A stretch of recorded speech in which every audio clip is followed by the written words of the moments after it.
என் செல்ல குழந்தையே, நிம்மதியும் சந்தோஷமும் இல்லாத வாழ்க்கையை வாழ்ந்துகிட்டு இருக்க உனக்காகவே நிரந்தர வெற்றிவான வாழ்க்கையை கொடுப்பதற்காக, வெற்றி வாக்கு தருவதற்காக இந்த வராகி அம்மா உன்னை தேடி வந்திருக்கேன்.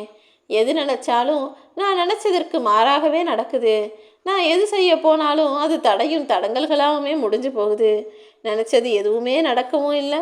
இந்த வராகி அம்மா ஆகிய உன்ட்ட கேட்டது எதுவுமே எனக்கு கிடைக்கவும் இல்லைன்னு வருத்தத்தோடும் வேதனைப்பட்டும் புலம்பிக் கொண்டே இருப்பதால் தான் உன்னை காப்பாற்றி உனக்கான நிம்மதியான சந்தோஷமான வாழ்க்கையை கொடுப்பதற்காக இந்த வராகியம்மா நானே உன்னை தேடி வந்துவிட்டேன் என் செல்லமே. நிம்மதியா வாழ்க்கை இல்லையென்னு நூலருந்த காத்தாடி போலதானே நீ புலம்பிக் கொண்டிருக்கிறாய். கலங்காதே. காற்றாடி போல உயரை பறப்பதை போல உன் வாழ்க்கை ஏற்றமாய் மாறுவதற்கான நேரம் வந்துடுச்சு. நீயும் சீரும் சிறப்புமாய் உன் வாழ்வை வாழப்போகிறாய் என் செல்லமே. துன்பத்தை அனுபவிப்பதை நினைச்சு வேதனைப்பட்டு வாழ்ந்து கொண்டிருக்கும் உனக்கு இனி சந்தோஷத்தை அனுபவிக்கும்படி நான் நல்லது செய்வேன்.